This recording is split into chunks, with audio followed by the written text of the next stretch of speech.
everybody, welcome back to my channel. Mia here. Today I have another book review for you. I would like to discuss with you Beautiful Babies, Nutrition for Fertility, Pregnancy, Breastfeeding, and Babies' First Foods. And this is by Kristen Michaelis, and it has a foreword by Joel Salatin. And I've talked about this book before. I read this book during Nonfiction November, and I really enjoyed it. This is a book that I had purchased a while back before beginning to try for a baby, and I intended to read it before getting pregnant, but for some reason I just didn't get around to it until this last November. However, I'm very glad that I managed to read it. It's very informative. First of all, Kristen Michaelis is not a doctor. She is not a nutritionist. She doesn't work in any of these fields. So she's not giving you a professional's perspective, and she lets you know that from the very beginning.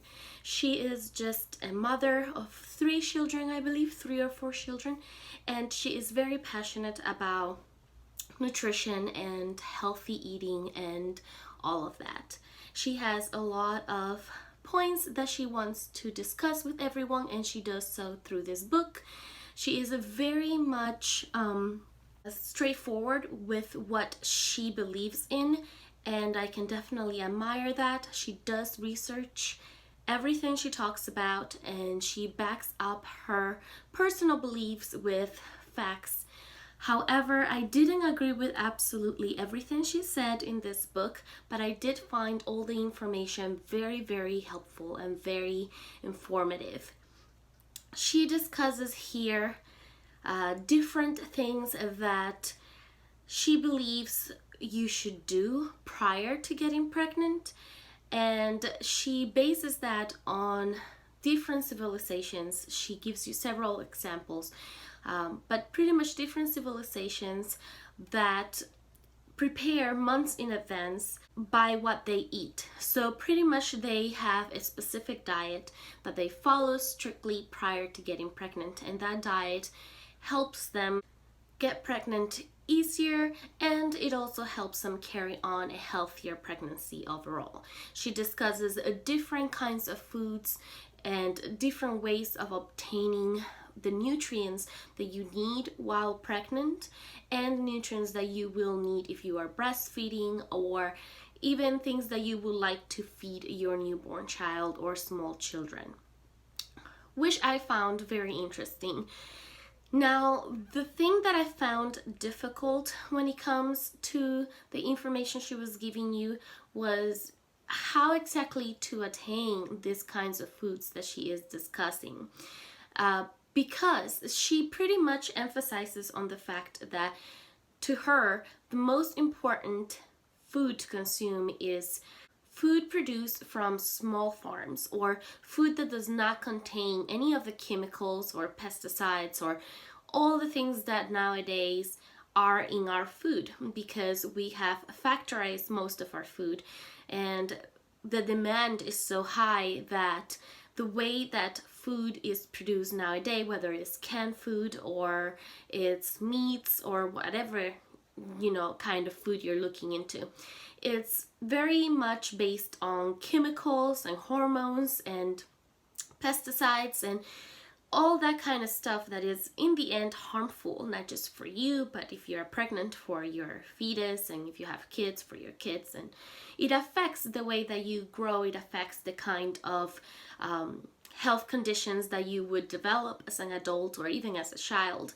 So she does go in detail through all of that, which again, I found all of this information very, very interesting, and I could agree with a lot of the points that she had in this book, and that is one of those points that I agree. I feel that our food industry is horrible nowadays, and a lot of the things that we consume is harmful for us, which in turn creates more diseases, and in turn creates more demand for medicine. And I know that, or in my opinion, all of this is aside from the fact that we are a grown civilization and there's so many of us, and there's so much demand when it comes to food, that it is necessary in a way to be able to produce large quantity of food in short amounts of times, where before you could farm it normally and the normal growth of animals and vegetables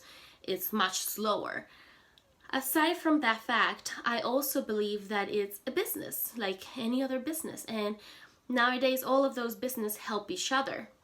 So if the food that we consume, which is something that we will consume because you need to eat, is affecting our health, in turn that is assisting the health industry, the medicine industry, and well, I guess the health industry too, because it creates a higher demand on those products. So pharmaceuticals benefit from that, doctors benefit from that, because it gives them more business. So I understand that nowadays everything runs on business and everything runs on money, and in the end that becomes a priority over people's health.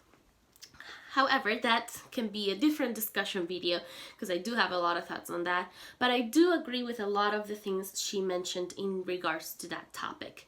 So as I was saying earlier, she highly recommends you to purchase your goods from small farms, because unlike large factories, they tend to use less, if any, of those kind of chemicals in order to produce their food, which means in turn your food is healthier.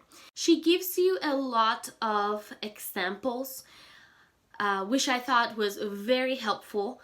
However, the examples that she uses, I feel, are a little bit difficult to rely on, and the reason why I say that is because she would use a lot of native cultures that have certain customs of things that they eat, and or our own culture but in past times, where small farms was the way to go, where before we had these entire organizations that produce large quantities of food for us nowadays. So I can see why she's using those, but those are foods that are available to those tribes in that time, is what they are accustomed to eating. So for example, when I think of somebody that lives in a big city where farms are very hard to come by, where can they purchase their fresh produced foods that are not altered in any way, shape, or form? That's where it becomes a little bit more difficult. How accessible the lifestyle that she recommends is to everyone. However, her topics, like I said, are very interesting. They're very thought-provoking. It'll make you reconsider the kinds of diets that you have, the kinds of things that you eat. There's a lot of stuff that I didn't know was in certain foods, and she goes in detail through all of those, the most harmful chemicals that you should definitely avoid. She gives you different examples of how you can cut down on those kinds of foods, or what kinds of foods to replace them with, when it comes to giving you a similar kind of vitamin or minerals or whatnot that your body will need. So I found her research very, very detailed and very impressive. I definitely consider her to be somebody passionate about what she talks about and very educated in the subjects. Another thing that really kind of had me confused when it comes to her recommendations were that a few things that she recommends you go in contradiction to what your doctor might recommend you, and I felt that in some way she kind of just disregarded professionals' opinions, kind of saying, you know, well, what do they know? I know better because of this and this and this. So those were points where I was kind of confused. I wasn't sure if I should follow her or follow a professional. So it was a little bit confusing in that aspect. But like I said, every piece of information she gives you in this book is very educative and is very very well researched and very interesting, and it does make you think and reevaluate the kinds of things that you feed yourself and your family, and where those foods come from, where they've been processed, how they were processed. I learned a lot, honestly. And another thing I loved about this book and the way she wrote it is how personal it feels when you're reading it. It's not an article. It doesn't feel like a school book that you're reading that's just filled with facts. You can tell that somebody is telling you these things in a personal level, and they are very passionate about what they're saying. They believe everything that they're saying, and that made me enjoy this book that much more. Also, another thing that I could really appreciate from this book was the wonderful recipes that she includes towards the end of the book. So throughout the majority of the book, she's giving you different examples. She's kind of helping you, guiding you along the way of what is the best nutritional diet to have. At the end of the book, she includes a lot of recipes that within those recipes she has added all of those things that she had previously discussed to be good for your health. And I thought that was very, very good. I actually can't wait to try some of her recipes so that I can tell you guys just how good they actually are, but they sound amazing. At the end, I also found out that she is a vegan. I'm not sure how she maintains a vegan diet, because she does eat eggs and she does eat meats. I think she's like a partial vegan in a way, like she doesn't eat a lot of meats, she doesn't consume a lot of eggs, and those which she does, she makes sure that the animal has not been abused, mistreated, or anything of the sort in the process. I will definitely be picking this up again in the future to reference back to some of the points that she made, and I think that anybody can really gain from reading this book. You don't have to be pregnant in order to gain very useful information from it, and you don't have to be breastfeeding, or you don't even have to have kids. You can just read it and use the learnings of this book towards your own personal, healthier lifestyle and healthier nutritional habits. I hope you guys enjoyed this video. If you did, please go ahead and give me thumbs up, and if you would like to see more reviews or more of my videos in the future, go ahead and subscribe. I hope you guys have a wonderful week, and I will see you next time. Bye bye.